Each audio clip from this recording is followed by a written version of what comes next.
Hello दोस्तों, आप लोगों का स्वागत है इतिहास की दुनिया 99 में। एग्ज़ाम से 15 दिन पहले आ चुका है खान सरकार नया practice set. Bihar police exam के लिए काफ़ी वीवीआई प्रश्न इन्हीं बुकों से पूछा जाएगा। आप लोग अगर इस बार बिहार पुलिस का एग्ज़ाम देना चाहते हैं तो आप इस बुक को पढ़कर जाइए, 110% रिजल्ट होने की संभावना है। तो चलिए हम लोग वीडियो को स्टार्ट करते हैं। पहला प्रश्न देखिए क्या लिखा हुआ है कि संविधान संशोधन के अधिनियम के तहत मंत्रिपरिषद की अधिकतम सीमा तय की गई है। तो मंत्रिपरिषद की अधिकतम सीमा तय की गई है, मतलब मंत्रिपरिषद की संख्या तय किया गया है किस संविधान संशोधन के तहत। तो आपको बताना है कि 51वां संविधान संशोधन 2003 कब हुआ था। 51वां संविधान संशोधन कब हुआ था? 2003। इसमें मंत्रिपरिषद की संख्या कितना कर दिया गया है? 15% से अधिक नहीं हो सकता है। कितना?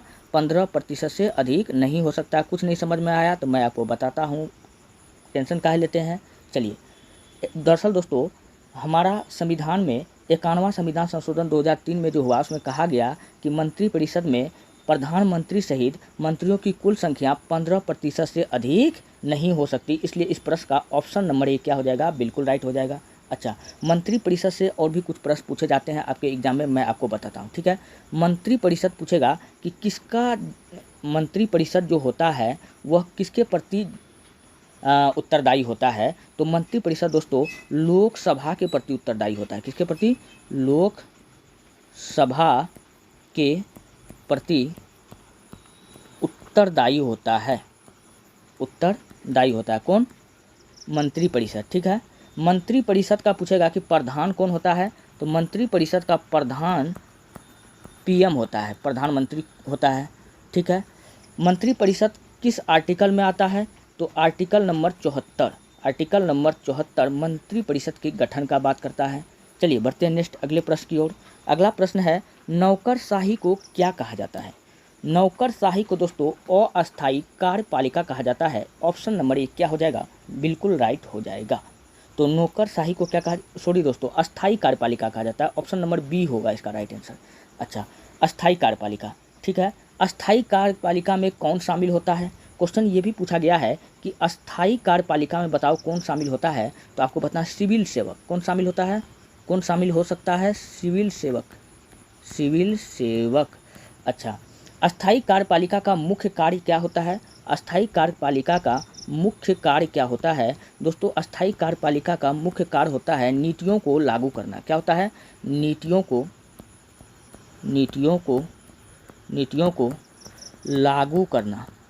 लागू करना, ठीक है।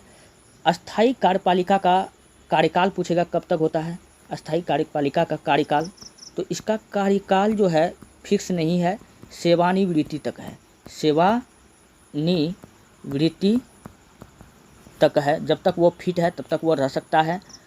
और क्वेश्चन पूछा जाता है अस्थायी कार्यपालिका का उदाहरण है, तो आपको क्या बताना है? नौकरशाही जो है अस्थायी कार्यपालिका का उदाहरण है। चलिए बढ़ते हम लोग नेक्स्ट तीसरे नंबर की प्रश्न की ओर। तीसरा नंबर का प्रश्न है भारत के उपराष्ट्रपति का कार्यकाल कितने वर्षों का होता है? उपराष्ट्रपति हो या राष्ट्रपति हो, क्या हो? राष्ट्रपति हो, सबका कार्यकाल कितना होता है? 5 वर्ष होता है। कितना होता है? 5 वर्ष होता है। अच्छा, अब मैं राष्ट्रपति के बारे में बताता हूँ। राष्ट्रपति का पद के बारे में कौन सा आर्टिकल? 52। आर्टिकल 52 क्या बताता है? राष्ट्रपति के पद के बारे में। अच्छा, राष्ट्रपति के योग्यता राष्ट्रपति बनने का योग्यता क्या होना चाहिए? तो योग्यता पहला बात तो ये हो गया कि वह भारत का नागरिक होना चाहिए। भारत का नागरिक होना चाहिए और भारत का नागरिक होना चाहिए और आयु वह 35 वर्ष पूरा कर चुका हो। आयु कितना होना चाहिए? 35 वर्ष। राष्ट्रपति बनने के लिए आयु कितना होना चाहिए? 35 वर्ष वो पूरा कर चुका हो। और राष्ट्रपति याद रखना कि तीनों सेना का प्रमुख होता है। तीनों सेना मतलब जल, थल, वायु, तीनों सेना का प्रमुख पूछेगा कौन होता है? तो राष्ट्रपति होता है। चलिए, और राष्ट्रपति जो होता है देश का प्रथम व्यक्ति होता है। देश का प्रथम व्यक्ति पूछेगा कौन होता है? तो राष्ट्रपति होता है। बढ़ते हैं हम लोग नेक्स्ट प्रश्न की ओर। अगला प्रश्न आपके सामने में है संघीय शासन व्यवस्था की मुख्य विशेषता क्या है? तो दोस्तों संघीय शासन व्यवस्था की मुख्य व्यवस्था क्या है? तो संघीय शासन व्यवस्था की जो मुख्य व्यवस्था है वो क्या हो जाएगा? दोहरी सरकार प्रणाली। क्या हो जाएगा? दोहरी सरकार प्रणाली। तो ऑप्शन नंबर बी क्या हो जाएगा? बिल्कुल राइट हो जाएगा।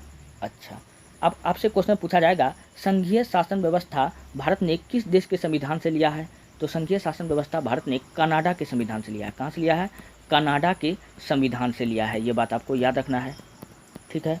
फिर क्वेश्चन आपसे पूछा जाएगा संघीय शासन संघीय शासन प्रणाली का मुख्य उद्देश्य, संघीय शासन व्यवस्था का मुख्य उद्देश्य क्या होता है? तो संघीय शासन व्यवस्था का मुख्य उद्देश्य दोस्तों एक ही होता है। क्या होता है? विविधता में एकता। क्या होता है? एकता में विविधता। यहाँ पर विभिन्न प्रकार की जनजाति है और सब हम लोग मिल के रहते हैं, जिसको हम लोग क्या कहते हैं? एकता में विविधता। तो इस प्रश्न का ऑप्शन नंबर बी क्या हो जाएगा? बिल्कुल राइट हो जाएगा। चलिए अगला प्रश्न यहाँ पर 6ठा नंबर का है, विविधता मानव समाज का अनिवार्य गुण है, इस कथन का क्या तात्पर्य है? अच्छा, विविधता क्या होता है दोस्तों? मैं बताता हूँ दोस्तों। पृथ्वी पर रहने वाले वैसा जीव जंतु जिसका रंग, रूप, आकार, आवास, भोजन, वस्त्र, उन सब के आधार पर विभिन्नता पाया जाता है, उसी को हम लोग क्या कहते हैं? विभिन्नता कहा जाता है, जैव विभिन्नता कहा जाता है।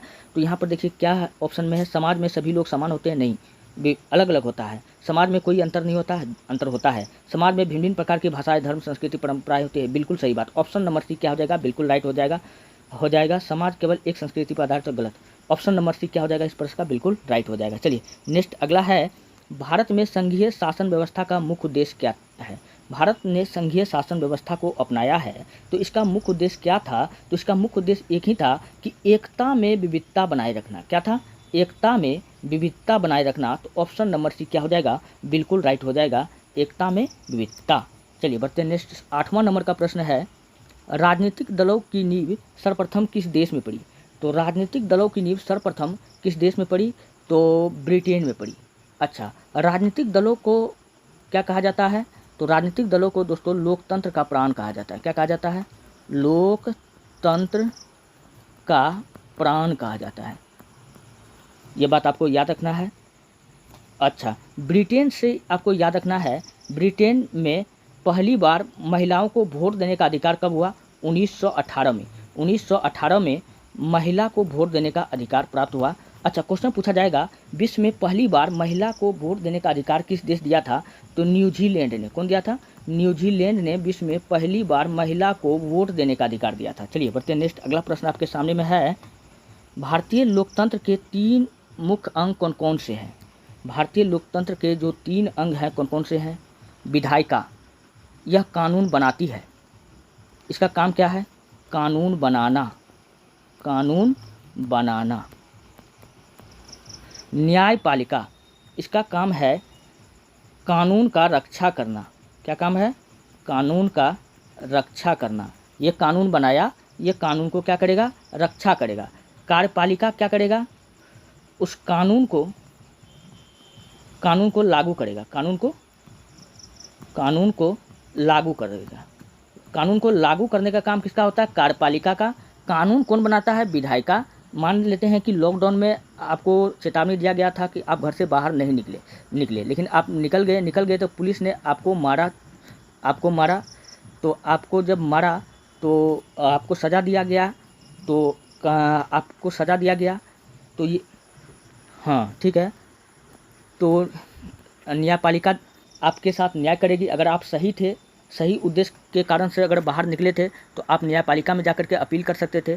और कार्यपालिका का काम क्या होता है? कानून को लागू कर देना होता है। चलिए बढ़ते नेक्स्ट। अगला है, क्षेत्रवाद की भावना का एक कुपरिणाम क्या है? क्षेत्रवाद की भावना का एक कुपरिणाम क्या है? अलगाववाद हो जाएगा। ऑप्शन नंबर डी क्या हो जाएगा? बिल्कुल राइट हो जाएगा। चलिए बढ़ते नेक्स्ट। अगला प्रश्न है, निम्नलिखित में से किस भावना का बीजारोपण यूरोप में पुनर्जागरण के काल में हो चुका था?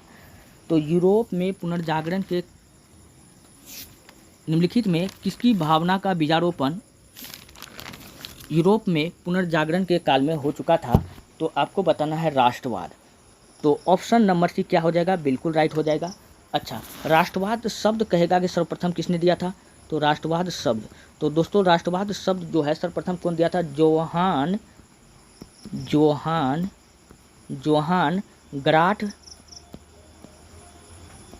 ग्राट फ्रीट वान हर्डर, ये बात आपको याद रखना है। अच्छा, राष्ट्रवाद का, हाँ, राष्ट्रवाद शब्द यही दिया है, ये बात आपको याद रखना है। चलिए बढ़ते हैं नेक्स्ट, अगला प्रश्न आपके सामने में है। अच्छा, साम्यवाद का जनक कौन है? लेनिन, कार्ल मार्क्स है, ये बात आपको जानना होगा। वैश्वीकरण, उदारीकरण, निजीकरण, यह व्यवस्था कौन अपनाया है? भारत अपनाया गया था। एलपीजी इसको कहते हैं 1991 में। नेक्स्ट है, कार्ल मार्क्स ने किस सिद्धांत की स्थापना की थी? कार्ल मार्क्स ने साम्यवाद, किसका? साम्यवाद, इसी को हम लोग कहते हैं समाजवाद। क्या कहते हैं? समाजवाद के सिद्धांत की स्थापना किया था। तो ऑप्शन नंबर सी क्या हो जाएगा? बिल्कुल राइट हो जाएगा। अच्छा, कार्ल मार्क्स का किताब का नाम क्या है? कार्ल मार्क्स का किताब का नाम है दास कैपिटल। क्या नाम है? Das Kapital. और दास कैपिटल को हम लोग कहते हैं समाजवादियों का बाइबिल। क्या कहते हैं? समाजवादियों का बाइबिल कहते हैं, ये बात आपको याद रखना है। अच्छा, कार्ल मार्क्स का एक और किताब है कम्युनिस्ट मैनिफेस्टो। कौन है? कम्युनिस्ट मैनिफेस्टो पूछेगा कि यह किसका बुक है? यह भी कार्ल मार्क्स का है, यह बात आपको याद रखना है। चलिए बढ़ते हैं नेक्स्ट, अगला प्रश्न की ओर। पहला अंतर्राष्ट्रीय संघ का मुख्य उद्देश्य क्या था? पहला अंतर्राष्ट्रीय संघ का मुख्य उद्देश्य था विभिन्न देशों के श्रमिकों को एकजुट करना। क्या था? सभी देशों के मजदूरों को एक करना। ऑप्शन नंबर बी क्या हो जाएगा? बिल्कुल राइट हो जाएगा।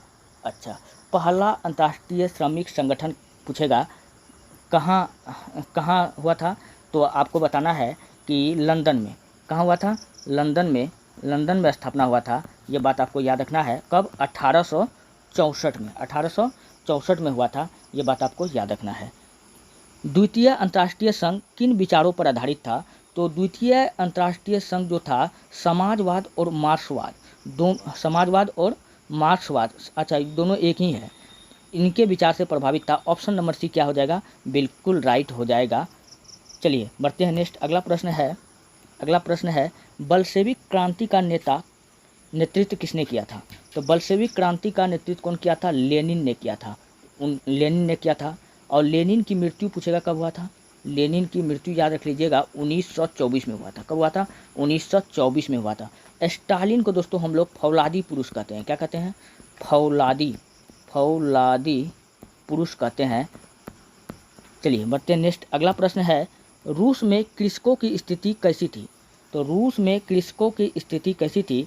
वे जमींदारों के अधीन बंधुआ मजदूर थे, उनसे ज़बरदस्ती काम करवाया जाता था, और रूस के राजा को क्या कहा जाता था? जार कहा जाता था। तो ऑप्शन नंबर सी इस प्रश्न का क्या हो जाएगा? बिल्कुल राइट हो जाएगा। चलिए 17 नंबर का प्रश्न है क्रीमिया युद्ध मुख्य रूप से किन दो साम्राज्य के बीच लड़ा गया था? तो हम लोग जानते हैं कि क्रीमिया युद्ध किसके बीच में लड़ा गया था? हम लोग जानते हैं रूस और ओटोमन साम्राज्य के बीच में लड़ा गया था।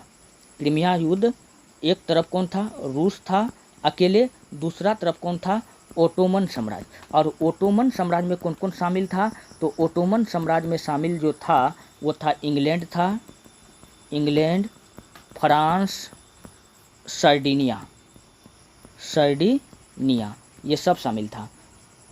तो ओटोमन साम्राज्य, ऑप्शन नंबर सी क्या हो जाएगा? बिल्कुल राइट हो जाएगा। याद रखना ओटोमन साम्राज्य में कौन कौन शामिल था, तीनों को मैंने आपको नाम बता दिया। नेक्स्ट अगला है शीत युद्ध का मुख्य कारण क्या था? 18 नंबर का प्रश्न है शीत युद्ध का मुख्य कारण क्या था? तो शीत युद्ध का जो मुख्य कारण क्या था? पूंजीवाद और साम्यवाद के बीच वैचारिक टकराव। ऑप्शन नंबर सी क्या हो जाएगा? बिल्कुल राइट हो जाएगा। 18 नंबर का प्रश्न हो जाएगा ऑप्शन नंबर सी आंसर हो जाएगा।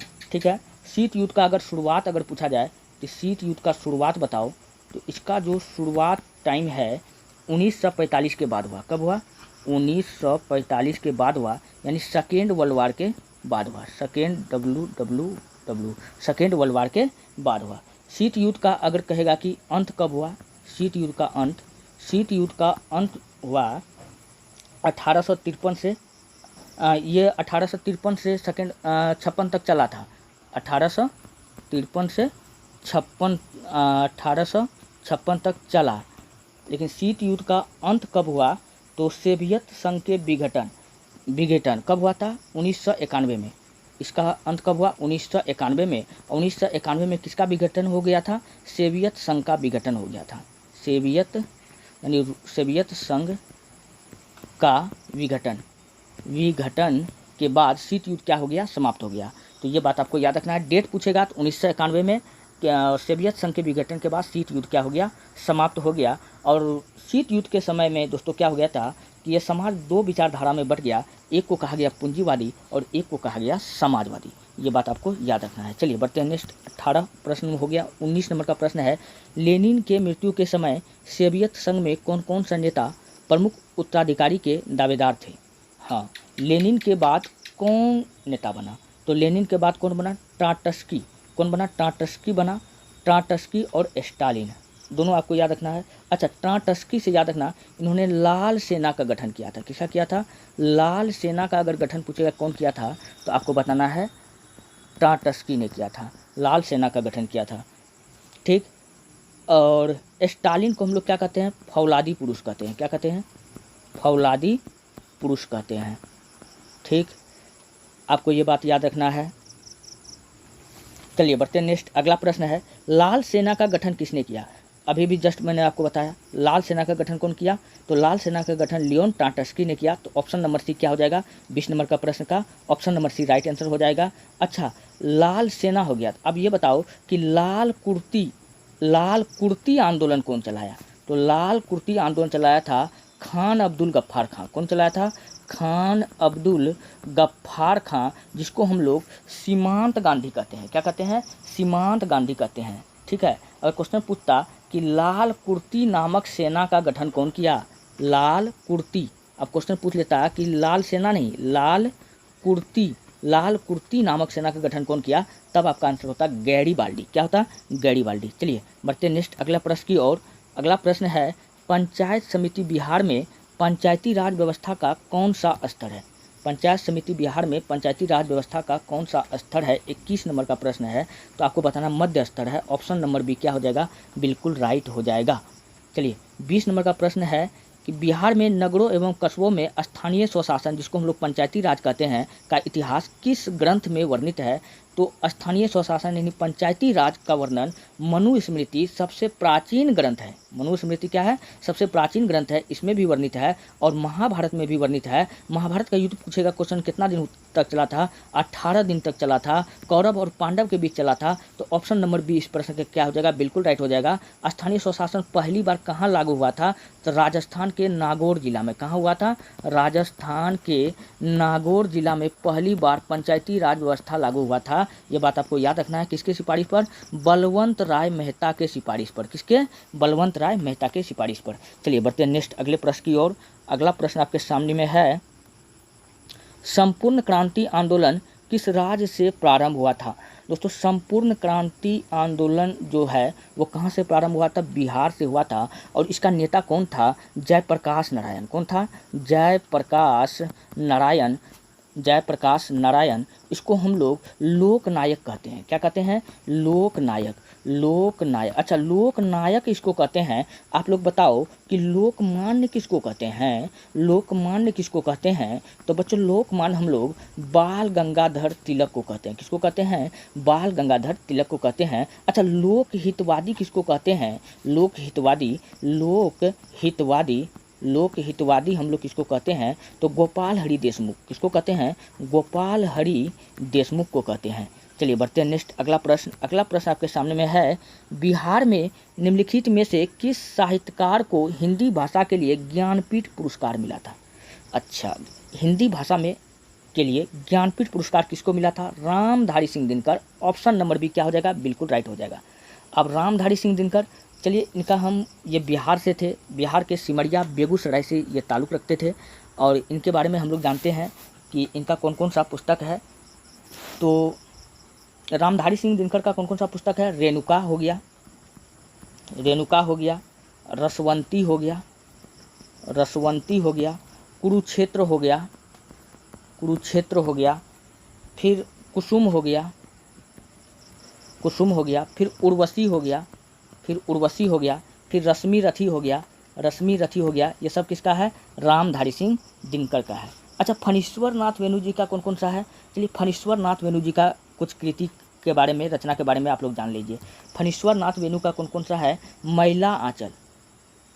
फणीश्वर नाथ वेणु को मैं बता रहा हूँ, मैला आंचल किसका है? फणीश्वर नाथ वेणु का है। परती परिकथा किसका है? फणीश्वर नाथ वेणु का है। और कितने चौराहे,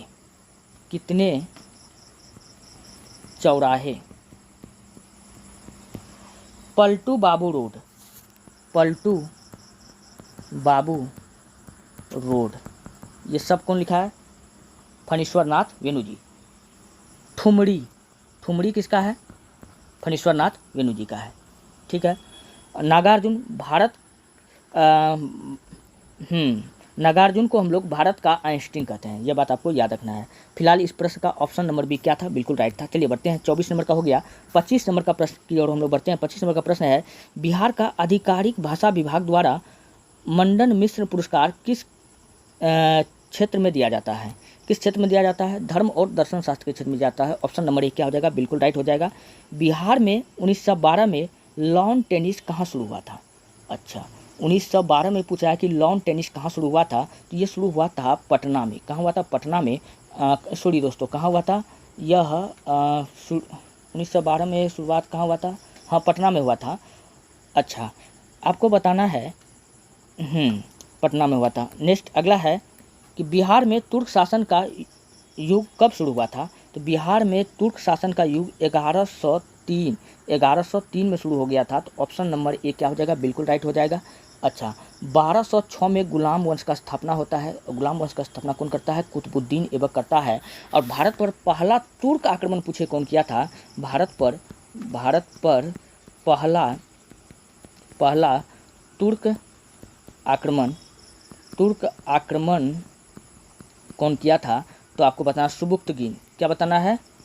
सुबुक्तगीन बताना है। ठीक है।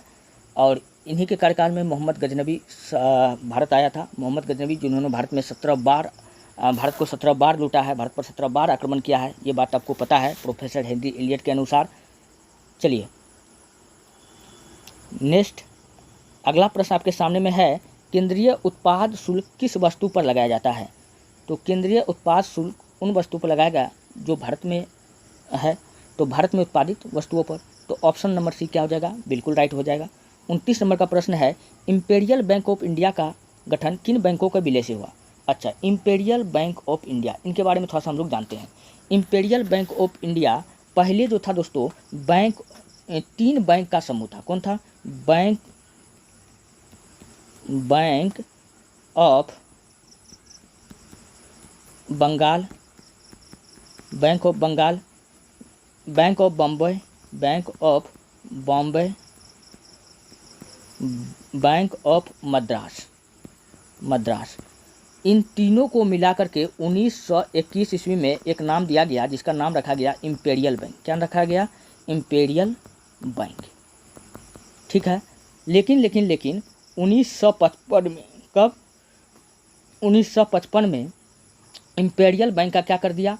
राष्ट्रीयकरण कर दिया। और राष्ट्रीयकरण करके इस बैंक को एक नाम दिया गया स्टेट बैंक, जिसको वर्तमान में SBI के नाम से जानते हैं। किस नाम से जानते हैं?